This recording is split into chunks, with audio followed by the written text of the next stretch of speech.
I'll win more business if I lower my prices, right? We've all been there. Sales are a bit slow, a competitor seems to be winning more business, and suddenly that thought creeps in. Maybe I should lower my prices a bit. It's tempting, isn't it? After all, it seems logical.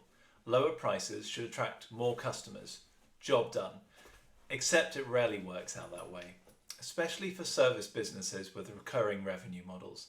I've worked with IT service providers, consultancies, and professional services firms, all who fell into this price cutting trap. And the actual result it delivered was the opposite of what they hoped for. Clients start wondering what corners you're cutting. They've dropped their prices by 20%. Are they desperate? Using cheaper staff? Cutting back on service? Your margins take an absolute beating. That 10% discount, it might actually slash your profits by 30% or more. Quality inevitably suffers. Less revenue means fewer resources to deliver excellent service. It's not sustainable. You attract the wrong sort of clients, the price shoppers, the ones who'll drop you in a heartbeat for someone 5% cheaper. After all, they came to you because you were the cheapest. So why would you expect them to treat you any differently? Here's a bit of sobering maths.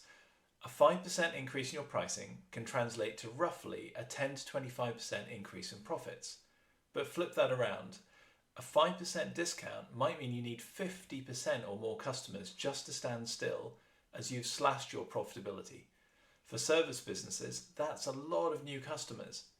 Rather than cutting prices, the businesses I see thriving take a different approach. They actually know their numbers. It might sound obvious, but you'd be amazed how many brilliant business owners I meet who are delivering a great service to their customers and yet who couldn't tell you their actual gross margins.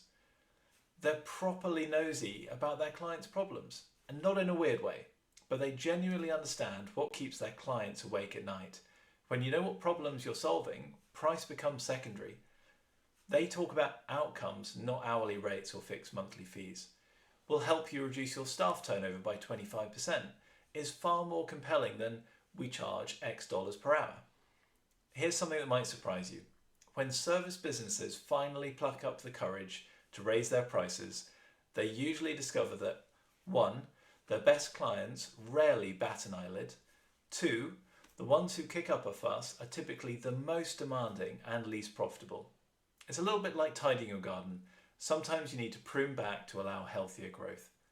When you position yourself at the proper end of the market, life gets surprisingly better. You work with clients who value your expertise over those who question every invoice. They treat you like a trusted partner, not a necessary evil. They refer similar quality clients your way. And they stick with you through uncertain times as you've become their trusted partner, not just a supplier. Suddenly, you're working with better clients on more interesting projects with considerably fewer headaches. Sound appealing? If this sounds familiar, you're technically brilliant and deliver great service, but hate having money conversations, haven't raised your prices in ages, or find yourself always competing on price, there is absolutely a better way. It's not just about charging more, it's about rethinking how you package and communicate what you do. When service businesses make this shift, they don't just improve their bank balance, they transform the entire feel of their business.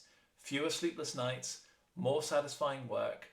If you're nodding along and thinking it might be time to break free from the price cutting cycle, I'd be happy to have a conversation. Get in touch and let's see what we can do for your business.